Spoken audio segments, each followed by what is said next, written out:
News টুডেতে আপনাদেরকে স্বাগত। আমি দেখে নিচ্ছি এই মুহূর্তের বিশেষ কিছু খবর। বিশ্বজুড়ে পালিত হলো মানবাধিকার দিবস। ইউনাইটেড নেশনসের ঘোষণা মতো সব দেশে প্রতি বছর 10ই ডিসেম্বর পালিত হয় মানবাধিকার দিবস। মানুষ বড় কাঁদছে, তুমি মানুষ হয়ে পাশে দাঁড়াও। সারা পৃথিবীর বিভিন্ন প্রান্তে লঙ্ঘিত হচ্ছে মানবাধিকার, হয়েছে অতীতেও। রাশিয়া ইউক্রেন যুদ্ধ হোক বা প্যালেস্তাইন, সিরিয়ার 12 দিনের অভ্যুত্থান হোক বা বাংলাদেশের সাম্প্রতিক পরিস্থিতি, সাধারণ নাগরিকের যথাযথভাবে বেঁচে থাকার অধিকার লঙ্ঘন দেখেছে, দেখছে দুনিয়ার মানুষ। অন্ন, বস্ত্র, বাসস্থান সহ মৌলিক অধিকারগুলো পাওয়ার অধিকার সকল বিশ্ববাসীর আছে। আর সেই অধিকারকে সুনিশ্চিত করতেই জাতিসংঘের উদ্যোগে বিশ্বের সকল দেশে প্রতি বছর 10ই ডিসেম্বর পালিত হয় মানবাধিকার দিবস হিসেবে। জাতিসংঘের সাধারণ পরিষদ কর্তৃক 1948 সাল থেকে এই দিনটি উদযাপন করা শুরু হয়। সর্বজনীন মানবাধিকার সংক্রান্ত ঘোষণাকে বাস্তবায়নের লক্ষ্যে এই তারিখটিকে বেছে নেওয়া হয়েছিল এমন এক সময় যখন বিশ্বজুড়ে মানুষের অধিকারের বিষয়টি একেবারে তলানিতে ঠেকেছিল। দ্বিতীয় বিশ্বযুদ্ধ পরবর্তী সময়ে সর্বজনীন মানবাধিকার ঘোষণা ছিল জাতিসংঘের অন্যতম বৃহৎ পদক্ষেপ।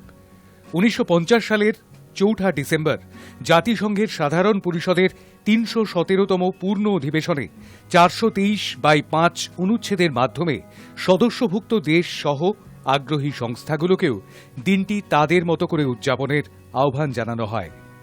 মানবাধিকার সংক্রান্ত বিষয়ে সভা সমাবেশ, সাংস্কৃতিক অনুষ্ঠান এবং বিভিন্ন ধরনের তথ্যচিত্র কিংবা চলচ্চিত্র প্রদর্শনীর মাধ্যমে সাধারণত এই দিনটি পালন করা হয়। 10ই ডিসেম্বরকে কেন্দ্র করে প্রতি 5 বছর অন্তর জাতিসংঘের মানবাধিকার ক্ষেত্র পুরস্কার প্রদান করা হয়। এছাড়াও নোবেল শান্তি পুরস্কার প্রদান কার্যক্রমও এই দিনেই হয়ে থাকে। কিন্তু দিবসগুলি পালিত হয়, শপথগুলিও পালিত হয় কি? সেটাই এই মুহূর্তের সবচাইতে বড় প্রশ্ন। High news network. রাজভবন এবং রাজ্য সরকারের মধ্যে দূরত্ব কি ঘুচল? সোমবার মুখ্যমন্ত্রী ও রাজ্যপালের বৈঠকের পর এমনই মনে করছেন অনেকে। বরফ কি করল নাকি শুধুই শান্তি কল্যাণ? রাজভবন আর নবান্নের পরিবর্তিত সম্পর্ক দেখে প্রশ্ন ঘুরছে বাংলার মনে। মাস সাতেক আগে মুখ্যমন্ত্রী মমতা বন্দ্যোপাধ্যায় প্রকাশ্যেই বলেছিলেন ডাকলেও তিনি আর রাজভবনে যাচ্ছেন না। রাজ্যপালের দরকার হলে তিনি রাস্তায় বসে কথা বলবেন, তবু রাজভবনে নয়। তারপর গত 15ই আগস্ট স্বাধীনতা দিবসের বিকেলে প্রথা মাফিক রাজভবনে গেলেও রাজ্যপাল সিভি আনন্দ বোসকে কিছুটা এড়িয়েই চলেছিলেন মুখ্যমন্ত্রী। কিন্তু সোমবার বিকেলে পাল্টে গেল চিত্রটা। মুখ্যমন্ত্রী গেলেন রাজভবনে, প্রায় আধ ঘন্টা কথা বললেন রাজ্যপালের সঙ্গে। সূত্রের খবর, বিশ্ববিদ্যালয়গুলি স্থায়ী উপাচার্য নিয়োগের বিষয়ে কথা হয়েছে রাজ্যপাল এবং মুখ্যমন্ত্রীর মধ্যে। এতেই বরফ গলার ইঙ্গিত পাচ্ছেন ওয়াকিবহল মহল। সিভি আনন্দ বোস রাজ্যপাল পদে দায়িত্ব পাওয়ার পর প্রথম দিকে রাজ্যের সঙ্গে তার সম্পর্ক যথেষ্ট মধুর ছিল। রাজ্যপালের হাতে খড়ি দিয়েছিলেন স্বয়ং মুখ্যমন্ত্রী। উপাচার্য নিয়োগ থেকে শুরু করে একাধিক ইস্যুর জেরে সেই সম্পর্ক পরবর্তীতে অন্যরকম রূপ নেয়। দুপক্ষই সরাসরি আক্রমণের পথে হাঁটে।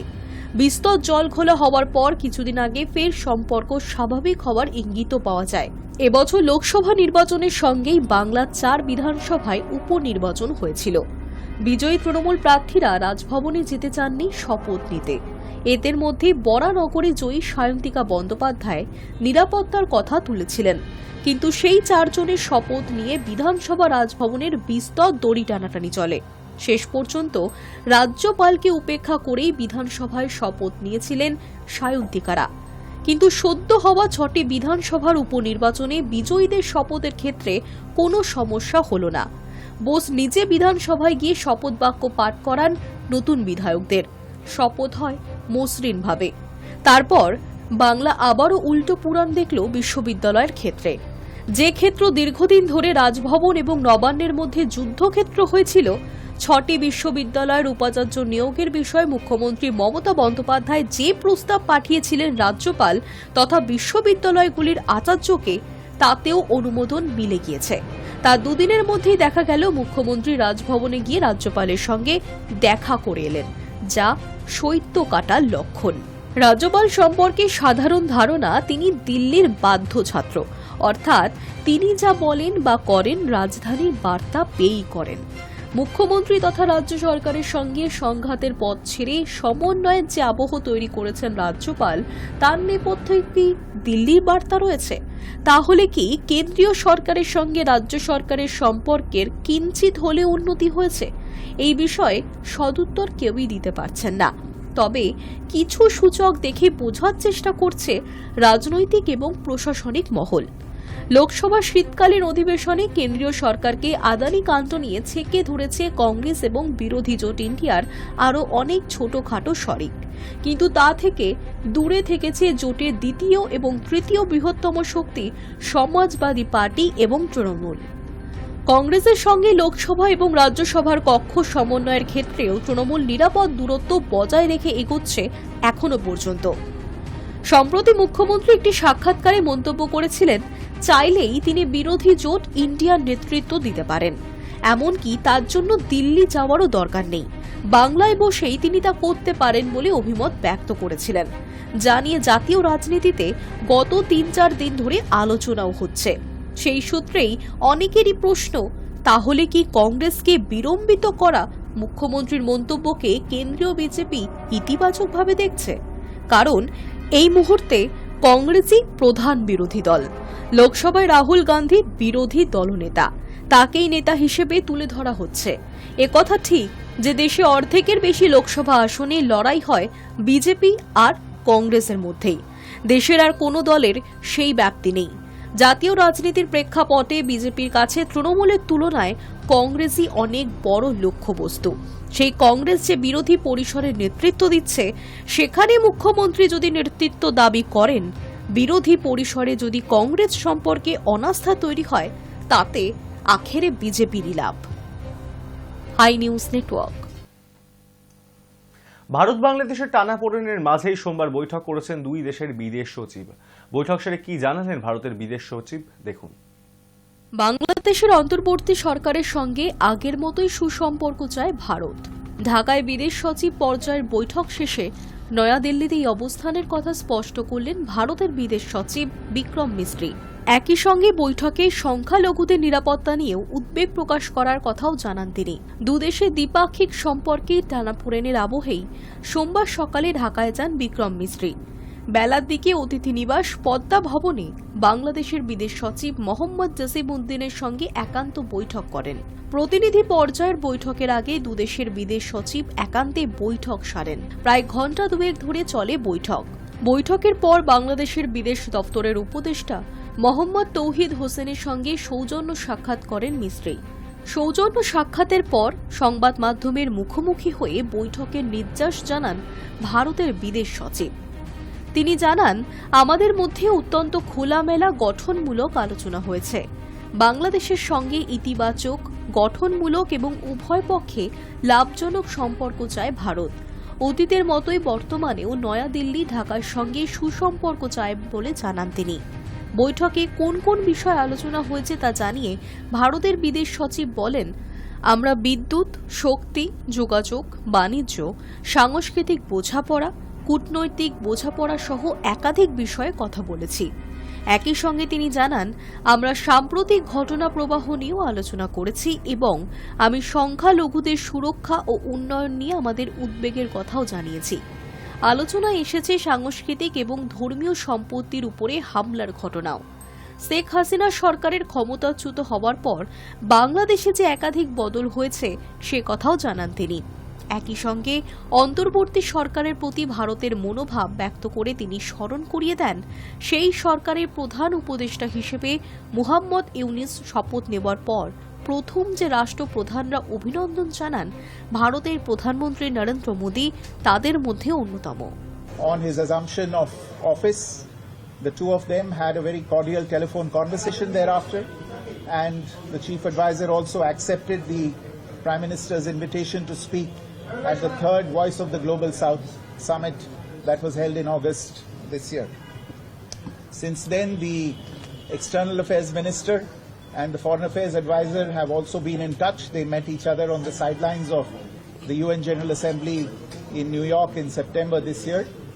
And my visit follows those interactions and is the first Foreign Secretary level structured engagement between the two sides following those developments.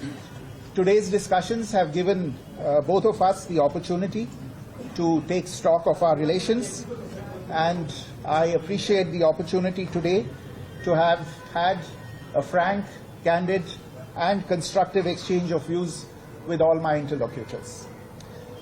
I emphasized that India desires a positive, constructive and mutually beneficial relationship with Bangladesh. We have always seen in the past, and we continue to see in the future, this relationship as a people-centric and people-oriented relationship, one that has the benefit of all the people as its central motivational force. This is reflected on a daily basis in the development projects that have been executed on the ground in Bangladesh and that continue to be developed. It is also reflected in the mutually beneficial engagement we have on a whole set of issues ranging from trade, commerce, connectivity, power, water and energy, and development cooperation, consular cooperation and cultural cooperation. There is no reason why this mutually beneficial cooperation should not continue to deliver in the interests of both our peoples. And to that end, therefore, I have underlined today India's desire to work closely with the interim government of Bangladesh authorities. At the same time, we also had the opportunity to discuss certain recent developments and issues, and I conveyed our concerns, including those related to the safety and welfare of minorities. We also discussed some regrettable incidents of attacks on cultural, religious and diplomatic properties. We expect overall a constructive approach on all these issues by the Bangladesh authorities, and we look forward to moving the relationship forward in a positive, forward-looking and constructive direction. High News Network.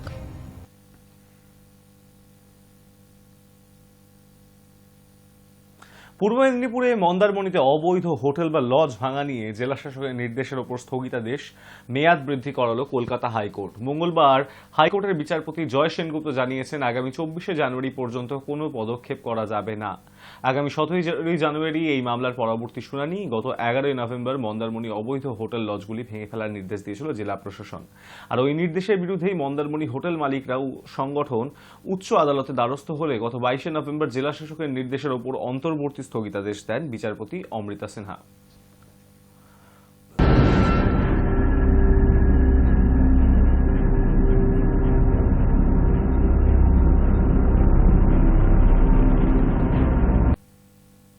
চির ঘুমের দেশে প্রাক্তন বিদেশমন্ত্রী SM. Krishna সোমবার গভীর রাতে বেঙ্গালুরুর বাড়িতেই শেষ নিঃশ্বাস ত্যাগ করেন তিনি। মৃত্যুকালে তার বয়স হয়েছিল 92 বছর। বেশ কিছুদিন ধরেই অসুস্থ ছিলেন তিনি। কংগ্রেস নেতা হিসাবে দীর্ঘ সময় রাজনীতিতে সক্রিয় ছিলেন তিনি।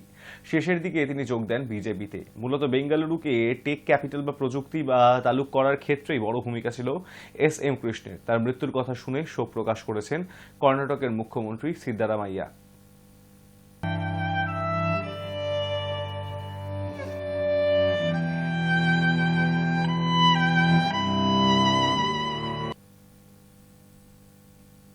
মুম্বাইয়ের নিয়ন্ত্রণ হারিয়ে একাধিক গাড়িকে ধাক্কা বাসের, প্রাণ হারালেন 7 জন, আহত অন্তত 49। মুম্বাইয়ের একটি বাস দুর্ঘটনায় হতাহতের সংখ্যা আরও বৃদ্ধি পাচ্ছে। মঙ্গলবার সকাল পর্যন্ত 7 জনের মৃত্যুর খবর পাওয়া গিয়েছে, আহত অন্তত 49 জন। নিহতদের পরিবারকে 5 লক্ষ টাকা ক্ষতিপূরণ দেওয়ার ঘোষণা করেছে মহারাষ্ট্রের মহাজুটি সরকার।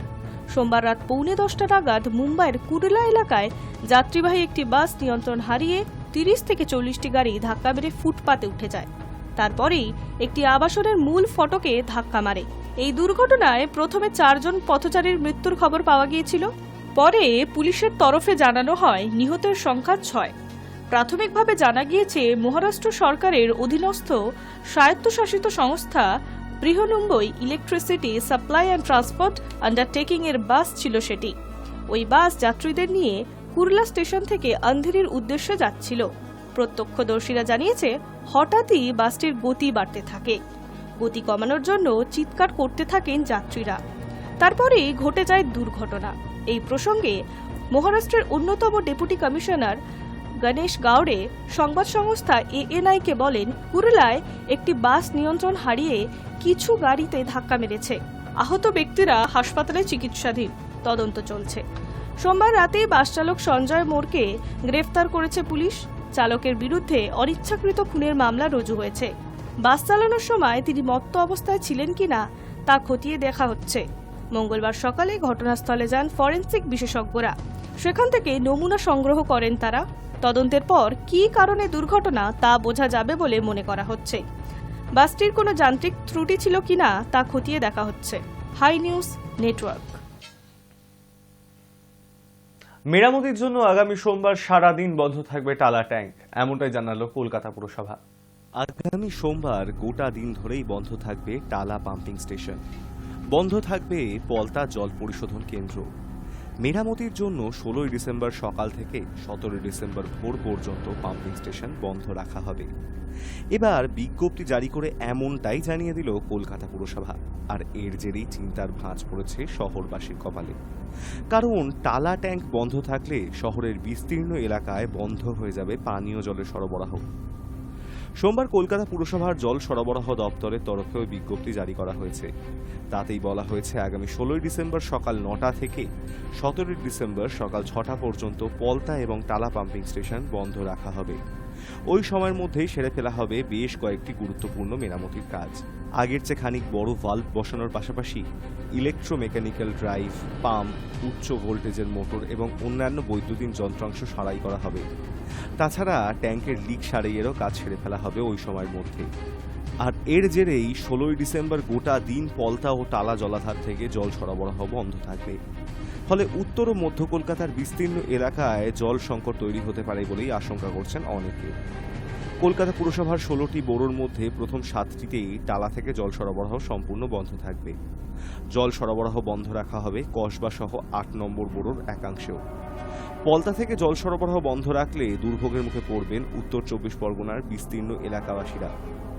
17 তারিখ সকাল থেকে ফের পরিষেবা স্বাভাবিক হবে বলেই জানিয়েছে পুরসভা। Hi news network. News today এখন এই পর্যন্তই। দেখতে থাকুন হাই নিউজ, নির্ভীক, নিরপেক্ষ।